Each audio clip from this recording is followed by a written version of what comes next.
All right, back again on the Fantasy Football Podcast. Thanksgiving edition. I'm looking forward to the Turkey Bowl tomorrow. Should be a good time, although it's going to be cold as shit outside. But should be fun. Hopefully we can all keep our teeth in our mouths this year. All right, flipping it from the front to the back, we'll be starting with the old mailbag. Thanks for getting your questions in. Good one coming in from Smith. He says, what is the worst movie based on a video game? Super Mario Brothers, Street Fighter, or Super Mario Brothers? Hint. The answer is Super Mario Brothers. It's a good question, Smith. It's well said. Super Mario Brothers is it's a god-awful movie with John Leguizamo and that other guy who plays Mario. There actually was a pretty lengthy Grantland article detailing how every single behind-the-scenes decision that went into the making of it was wrong and stupid, and it just was miserable. I remember seeing it in theaters. And even in my sugar-addled child brain, I'm just thinking, wow, what a piece of shit that was. But I'll challenge you a little bit. I think that I have a video game movie that was significantly worse than Super Mario Brothers, and that is Mortal Kombat Annihilation. It is not only the worst video game movie ever created; it's one of the worst movies ever created. If you've ever seen it, to think that a team of people who, actually kind of collaborated and planned and worked for an extended period of time to create this is just stupefying. The guy from Beverly Hills Ninja is at his all-time best as Liu Kang, and the old white guy who plays Raiden is Oscar worthy. Currently, it holds a 6% on Rotten Tomatoes, which is a full 10 percentage points worse than Super Mario Brothers, if you can believe that. All right, next question. Mr. Wizard, driving into work this morning, I was behind a car with a bumper sticker that read, "Drive with caution, baby on board," as if my normal plan would have been to crash into the car. But now, because of the bumper sticker, I won't. Am I a bad person for hating these stickers, or am I just a normal person who's always at maximum level of trying not to crash into things? I would also be interested in Plotzker's opinion on the subject, given his prowess for dealing with children. Side note, if I picked up and started Jacob Tamme, I would have won the week by .04 points. Fuck. From Billy, obviously, as you can tell. To address your first point here, Billy, the B-Sharps would have you believe that a baby on board sign makes each trip a trip to paradise.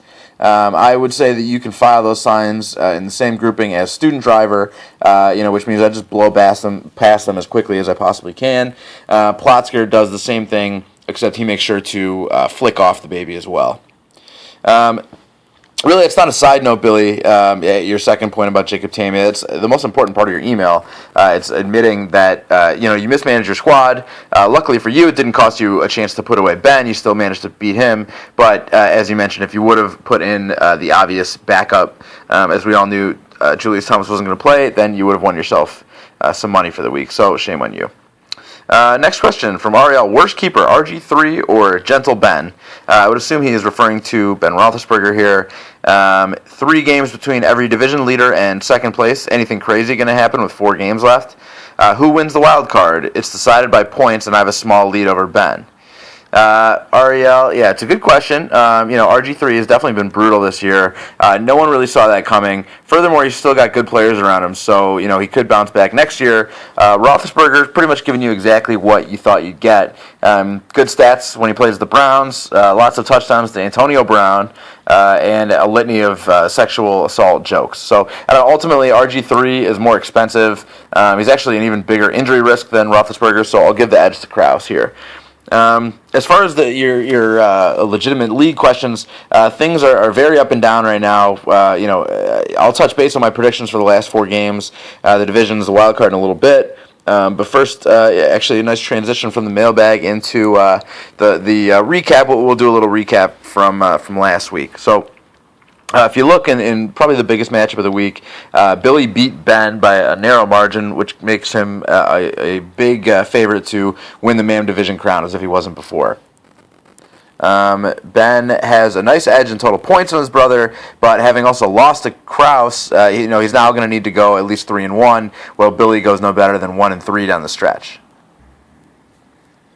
Ariel lost to Kraus in putting up a paltry 79 points, but he was able to salvage a win over Bootsy and is not eliminated from the Schindler's Division title hunt just yet. However, with Justin having an edge in total points, Ariel is going to need to go 4-0 down the stretch, while Justin goes winless, which is not very likely. So Ariel needs to just keep his eyes fixed on the wild card for now. Plotsker lost to a surprising Cruisermobiles team, pretty much extinguished his chances at making a run on Oaks. Oaks had another ugly week with just 82 points, but was playing my shitty team and was still able to gut out a win. Similar to Ariel, Plotsker needs to go undefeated while Oaks goes winless. Dissimilar to Ariel, Plotsker only has 11 wins, and his total points pretty much have him mathematically eliminated from the wild card. So that's most likely not going to happen.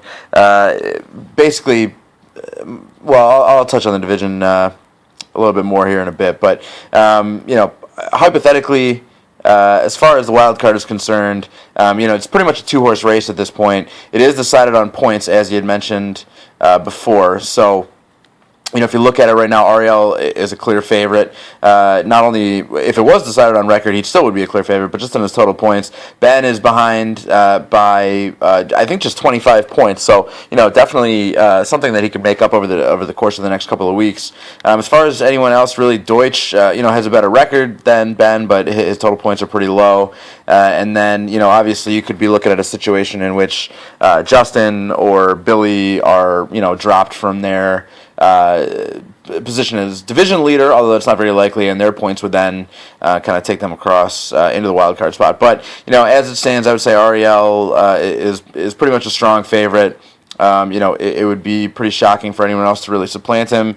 The only other, contender is Ben. So, as far as the clown is concerned, and this is obviously pretty important as well, to look at, just as our 4 playoff teams are seemingly decided 2 weeks out, so is our clown bowl, basically.